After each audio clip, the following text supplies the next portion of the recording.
Hi, everyone. Thanks for being here. We'll get started in a few minutes.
Okay, hi everyone. Thank you so much for being here. Let's see.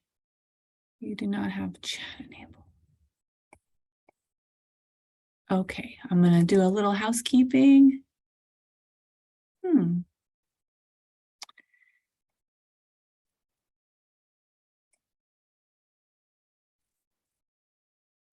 Okay.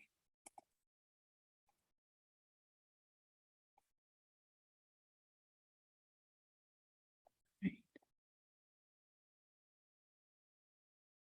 Okay. I think I just enabled. Hi, Deborah. Okay.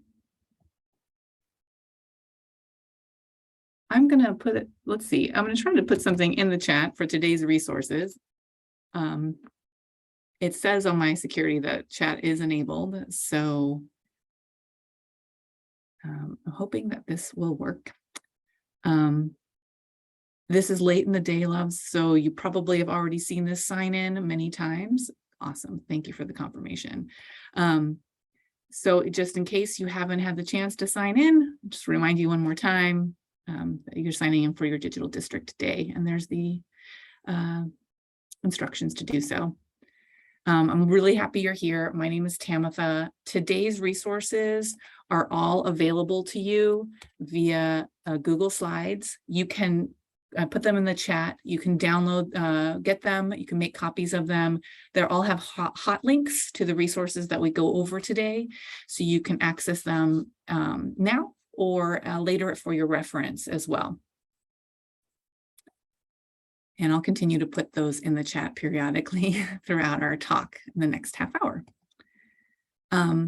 Quick intro, my name is Tamitha. I am fortunate enough to work on the KQED education team. Before that, I had a career in ed tech, and I was a classroom high school English teacher for 7 years as well. I would love to know a little bit more about who is joining me. I'm so excited to see so many folks. If you would be so kind as to let me know what grades you teach and maybe the subject, if that's relevant to you, so that I can cater my examples to the audience that's here. Put that in the chat, or feel free to unmute yourself and let me know. Cool. Thanks, Ms. Kelly. High school level. Excellent. Great. Anyone else? Yeah, 8th grade. Thanks. Cool. Elementary, some math. All right, pre-K. Okay, so we've got the whole gamut. Okay, excellent. Some substitutes. Okay, awesome, guys. Thank you so much. K5, art teacher. Ooh, Mandarin, excellent. Ni hao. Okay, art teacher. Cool. K-5. Okay, we've got the whole gamut. We'll represent there, and we've got resources to help make your students see media differently, become more media literate, and to start making media themselves. I'm going to put that link into these resources another time, just in case you didn't miss it or you missed it the first few times in the chat. You can refer back to this deck or use it while we're cruising along together this afternoon. Once again, if you aren't familiar, you guys are all San Francisco educators, so you're probably familiar with KQED. We are your local member station for PBS and NPR. And we are really have our roots in education. We have started out as a educational television station in 1954, and so it's in our DNA, and our education team is here to serve you and your students. We work with local media or all of the PBS media stations. We work with our general audience. We work with teachers. We work with students. And all of this is in our team is with the goal of making youth voice centered in our communities. So we start from foundational education and move our way through professional development, media making, so that we can hear more youth voices and they can be more civically engaged. And what we're going to do this afternoon is we're going to explore some of KQED's educational resources. And as we're doing this, I'm hoping that you can kind of start to visualize them in your own classrooms, your learning context, and see how you could plan for our resources being used in your class throughout the year. And of course, how we can support you throughout this year as well. All right. So we're going to start out kind of broad level with PBS learning media. And we start here because this is a full service media library that aggregates all of the programs across the PBS media world ecosystem and brings them into an educational context that you can use with your students. It covers grades pre-K through 12th grade. So we've got that full range of the educators that are here today. And it covers all subject areas. And it has videos, primary sources, documents, images, audio recordings, and more. And it starts to allow you to bring media into your classroom that is vetted, credible, and trusted. These resources can become part of your subject matter instruction, and they also become models for later media making and creative tools or resources in your classroom. And I pulled together just a sampling of what you can find on PBS Learning Media. This is sorted by grade and subject level, so you can start to see the breadth that's available to you there. And some of these programs might be familiar to, or to students from prior years, or maybe even watching PBS, and others are going to be much newer, fresher. So we have content that covers all of these areas. All of these are hot links. So if you see your subject covered here, you can go take a look and start to explore. But we also have, curated collections. And these collections might be shows like Wildcrats or Odd Squad that the students may have grown up or are watching now on TV. And they're put in this PBS Learning Media as a resource for you to start to use them in an educational context. Crosses all subjects and all grades as well. And then we have resources. The resources are, you can slice and dice them based on the type of media that you would like to bring into your classroom. So they could be videos, interactives, or lesson plans. Well, I have a few examples here that go up through middle school, but they do extend into 12th grade as well. And then last but not least of what I wanted to highlight in this particular section is that we also have Spanish language resources. So if you have a bilingual classroom, teach Spanish, or you have Spanish speaking students that you want to help support in your classrooms, those things are available here on PBS Learning Media as well. So here's a collection that allows you to bring Spanish language lessons into your classroom. Okay, now with all of these resources, I want to reiterate that we think like a teacher thinks. We know that when you bring in media into your classroom or anything interactive, it's only as good as the lesson plans that it's the context of the lesson plans. You have to think about what you're doing before you show the media, what the students are doing while they're engaging with the media, and then how they're going to show or check up for understanding, demonstrate learning after that media. And I'll show you an example of what I mean. So here's, in this particular 8th grade or 6th or 8th grade STEM focus lesson on salmon in the river, in the Klamath region of Northern California, we think about things, you'll find lessons that cover background reading, that have the students analyze a map of the region before. We also have video and answer guides, question and answer guides for during the media.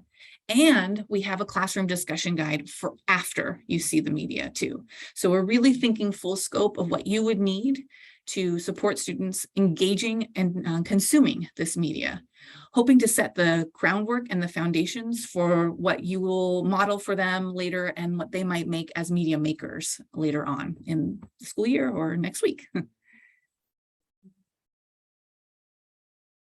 Wants to play, there we go. So those are the overview of PBS learning media. I'm going to pause, and then we're going to get into some more actual media making activities that we have. Any questions, concerns, ideas that came as a result of seeing those things? Okay. Now let's take a look at some more interactive media analysis and media literacy tools that we have available on KQED and how you might use those in your classroom. So we offer on KQED Learn a civic discourse space for students to practice their media literacy skills and converse with students across the country. These are all evidence-based online discussions that are centered around our web series Above the Noise that we make here at KQED Education. And those Above the Noise is geared toward middle and high school students in particular. And we also consult our youth advisory board on these topics. So hopefully they are relevant and current for your students. So here's some examples of that. We have what schools should be renamed to, or why are conspiracy theories so compelling? What's the benefit of space travel for us? So all these are current topics that could be relevant to your particular subject matter, but are definitely topical in the news. And for each of these episodes, you'll find a curriculum that supports these discussions. So you'll have a video transcript of the web episode in both English and Spanish. You have a glossary of Tier 2 vocabulary to either front load the vocabulary or support and scaffold students who need it throughout the lesson. You also have lessons plans and student viewing guides. Plus, this is my favorite thing, is their sources. So all of the resources that you'll find with KQED Education are modeling the same kind of skills that you would like your students to recreate when they make their own media. These Above the Noise episodes can serve as mentor texts as you move towards more media making in your classroom, and also tools to analyze and critique media as well. What are the, can you identify any bias with Miles, our host there? Can you identify the tools and tactics that they've used for audio or video to keep you more engaged or make it more compelling, or perhaps persuade you to a certain outcome? And students can look at these videos, and then on our Learn platform, they can engage in discussion. And so we try to use and encourage a claim, a response, and evidence model so that they are building these tools even in their discussions, and they create a tool for civic engagement. And here's some examples of that. And we also want to have an equity lens, and we want to create the opportunity for students to show and demonstrate their learning in multimedia formats as well. So students can also upload into these discussions videos or SoundCloud so that they can respond to these discussions in whatever way makes most sense for their learning and their sense of creativity and ownership.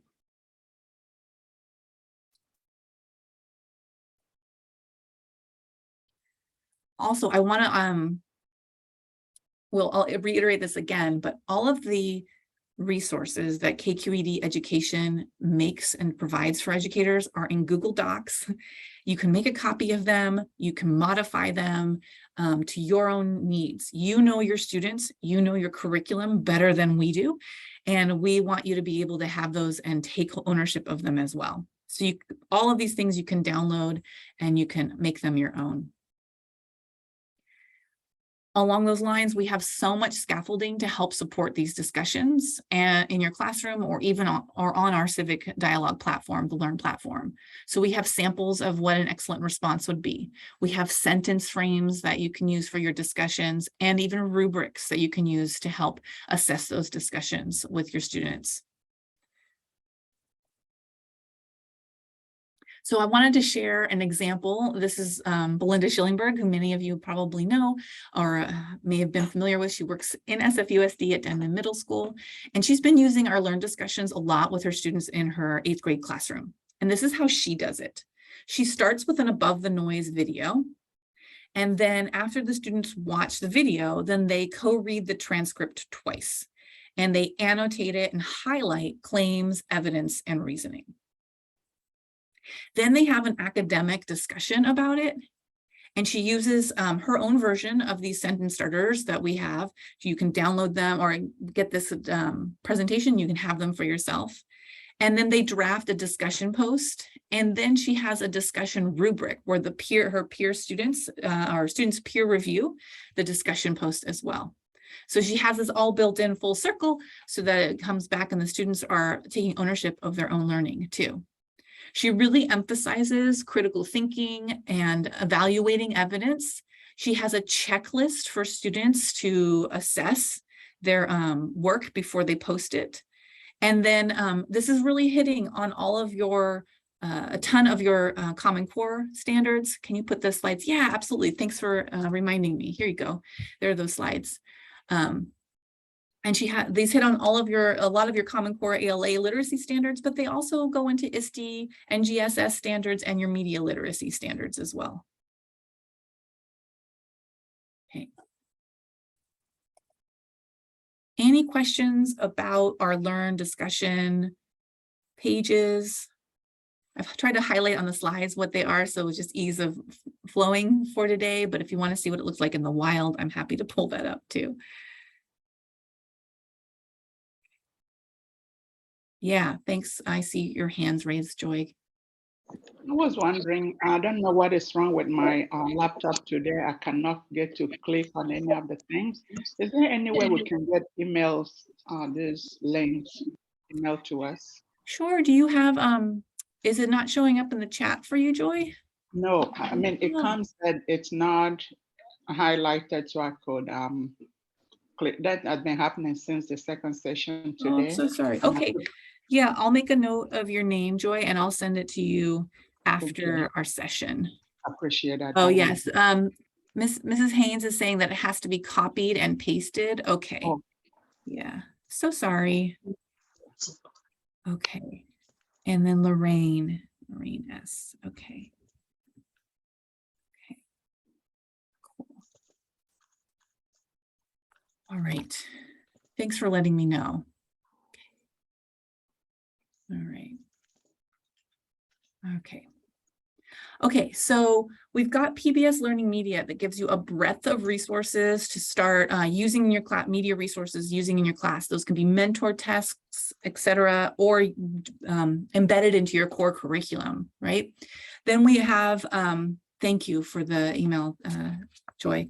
Then we have the Learn discussions, and those allow you to use our above the noise content that's developed for secondary students with secondary students in mind, topical current conversations. I'm using I don't know if you're asking me, but I'm on the Zoom app right now. Anyway, I'll put the link to the resources one more time. Also, I tried to use a small bit.ly link, so I'm hoping that if worse comes to worse, you might be able to write this down and you can put it into your browser too and hopefully access it as well. So it's bit.ly SFUSD_KQED mini. Okay, so now we're going to move into how you can also build in a media making unit in your curriculum with our youth media challenges. So our youth media challenges are open to grades 6 through 12. Now, my friends that are here from elementary, you can still do youth media challenges. You just, at the end of the youth media challenge, what we hope happens is that students publish their work on our youth media showcase. The only reason we don't have the youth media challenges open to elementary schools is because of student data privacy. Students under 13 cannot publish that showcase, but it doesn't mean you can't do them. So all of this is still relevant. It's just not the showcase. Yeah. And so we have multiple entry points with these media challenges. You can do podcasting, video, cartoons. There's even one for dancers. All of the curriculum from these youth media challenges, just like with our Above the Noise and our PBS Learning Media, is available to you to download, make a copy, and make it your own. So adapt it to your elementary school classroom, adapt it to your particular students as you see fit. And we really emphasize that these are challenges, not contests. So any student who's over 13 who publishes to the showcase, their work is shown. And there's all different styles and all different kinds of levels that you'll see in here. And I hesitate to use the word levels, but just like different ranges of experience and abilities. And that's really sweet to hear these. You can go and look at the Youth Media Showcase. You'll see work from students all across the country, which is a great way to kind of compare attitudes and see what's going on and what students are saying in New York versus Iowa versus California. And when these students publish their work, our team takes a look at them. We make sure that we can view them. If we don't, we send a quick note to you as a teacher so that we're helping support that with you too. And a lot of these get nominated and are aired on KQED. You may have been driving into work and heard a perspective from a local student, which just amplifies their voice and makes them part of our civic dialogue, which makes us all better. So here's some examples on high level of what our youth media challenges cover. These are the ones in the humanities. And of course, some of these are not humanities specific. They can cross all curriculum. We've got if schools could dance, political cartooning, podcasting, our very famous and beloved perspective segment. And our most recent youth media challenge is a call for change. So those could all be applied to humanities classes. And we also have some that are more STEM specific. Ones where students create a science documentary where they try to solve a real world problem, engineering for good. If any of you saw my colleague Angel Valerio's earlier session today, she did a great session on how to implement engineering for good in the classroom.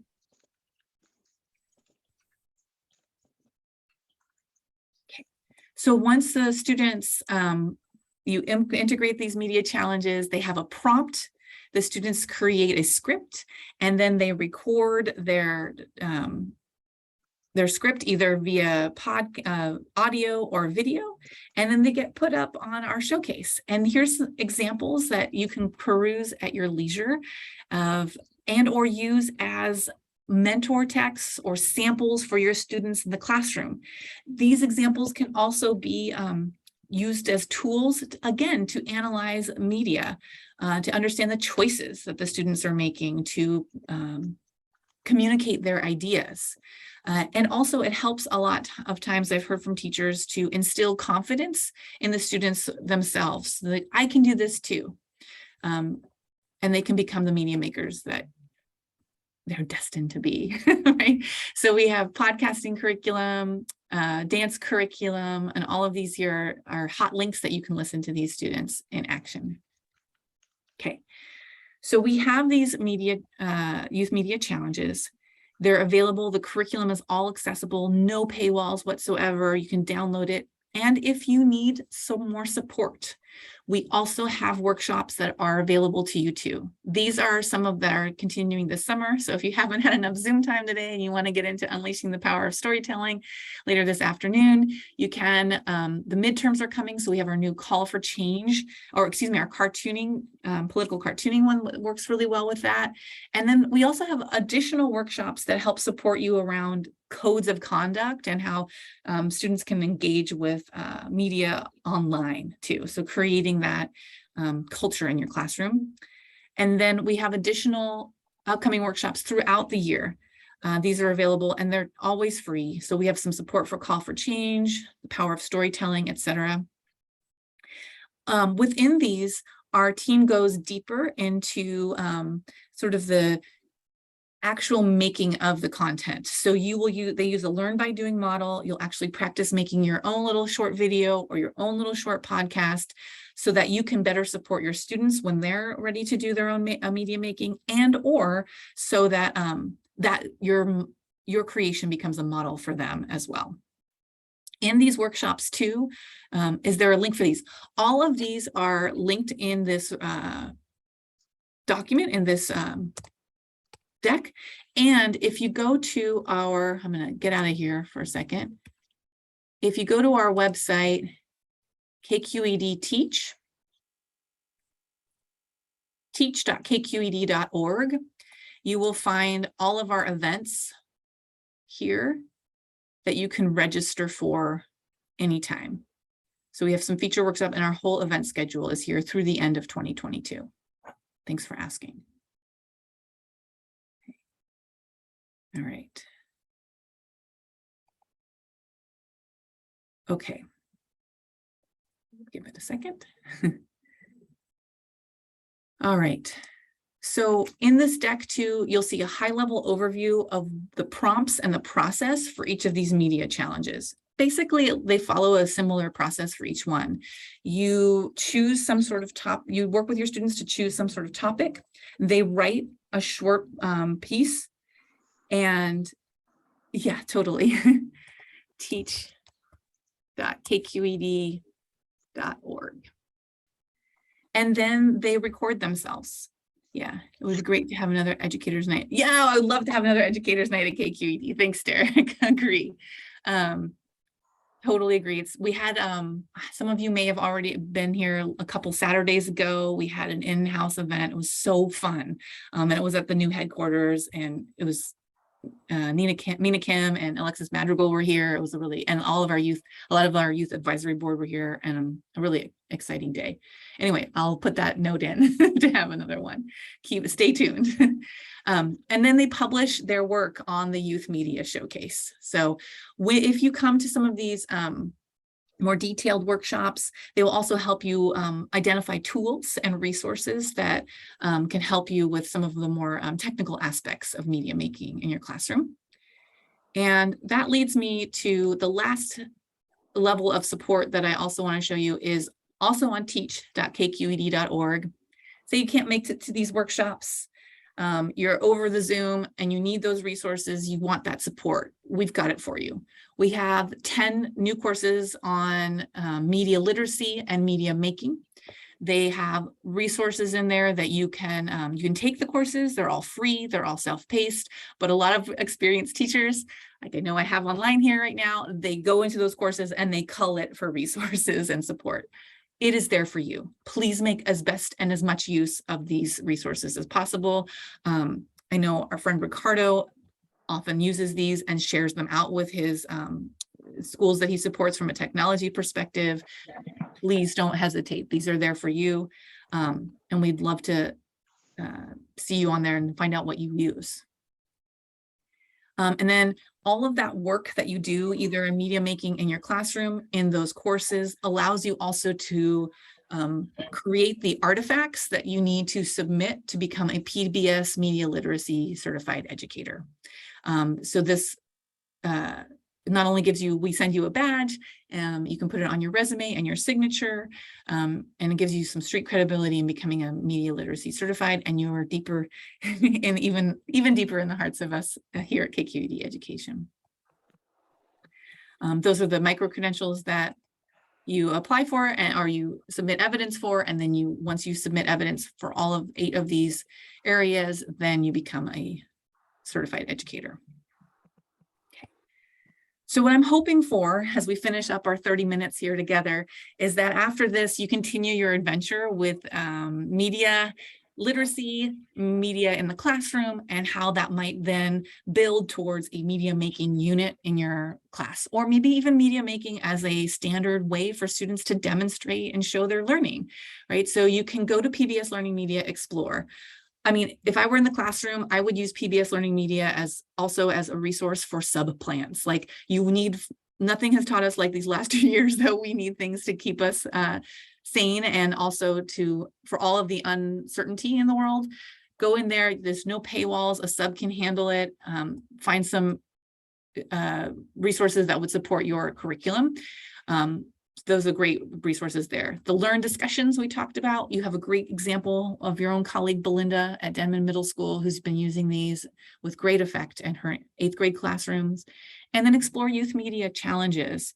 See if that's something that you would like to use in your classroom, and how you could integrate them in a way that feels authentic for your teaching style and your students. And then please feel free to stay in touch. I'm already going to email Joy and Lorraine to make sure that they have these resources. This is my email address, and then my larger team also uses learn@kqed.org. Please don't hesitate to reach out. I promise we are here for you, and you are the people we want to help and support with your students. PBS, yeah, you're welcome. Joy. Robin, I'm not sure. Oh, the PBS Learning Media website is, I'm a little bit confused about this, your question in the chat. There we go. Okay, yeah, here you go, Robin. Here it is. It's ca.pbslearningmedia.org. And I'll grab this and I'll put it in the chat too, so that you can have access to that. Oops. Sorry, those are the slides. You're welcome. Let's try. There we go. That's the right one. Okay, so there's all those. You're welcome, guys. And then I have one more order of business. That is the feedback link. You've probably gotten this from your other sessions. And that's, if my screen will load, you'll see the QR code and the link for that. And you can give feedback. I really appreciate your time. If there's anyone else who didn't get the link to the resources and needs it, let me know. And I hope these resources help you make more media in the classroom. And I wish you the best of luck with your start of your school year. Awesome. Thanks, Jennifer. Yeah, my pleasure. Thanks for teaching.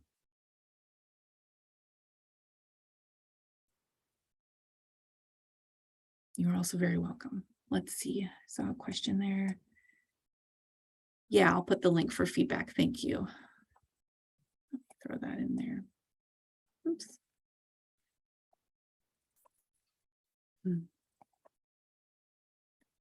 In that deck too, in case you're still here, there's I keep moving things around. There's sign-in support too, in case, for all of those other resources. And here's the link to the feedback. There you go, in case you didn't get it before.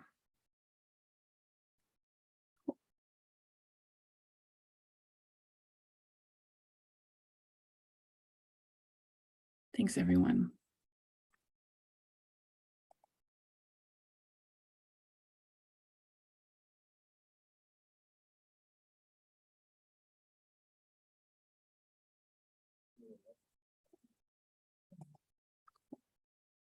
Yeah, you're welcome, Laurie. Thank you, everyone.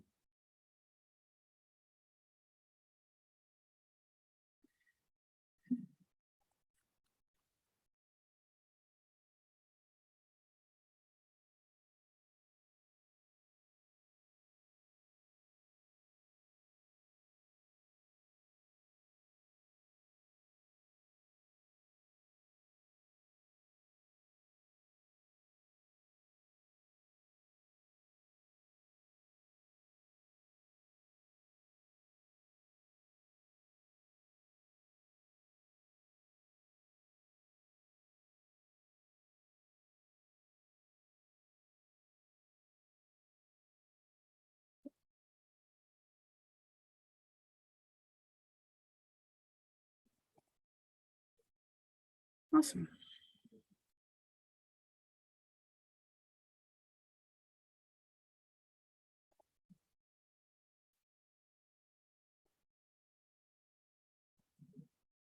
Okay.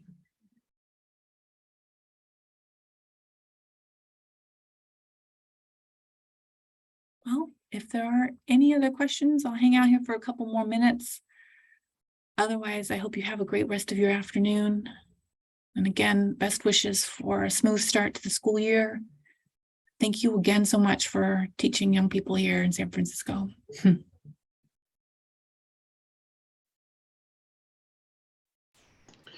Just wanted to say thank you for your time. Oh yeah, I really appreciate it. Thanks for coming. Thanks for your time. Yeah. No problem. Thank you. And you have a great day. You too, Nicholas. Take good care. Thanks. Bye. Yeah.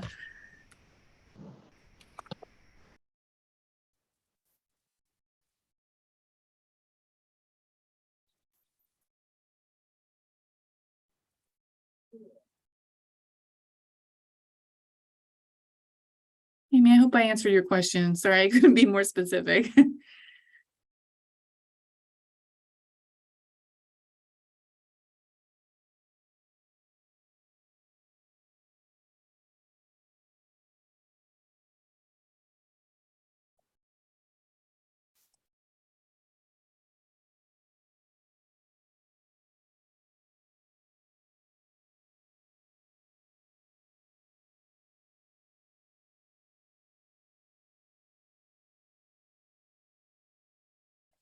All right, I think the next session is starting in about a minute. So I'm gonna stop sharing here, friends. Thanks, Robin and crew. Have a great rest of your day and I'll see you next time. Bye.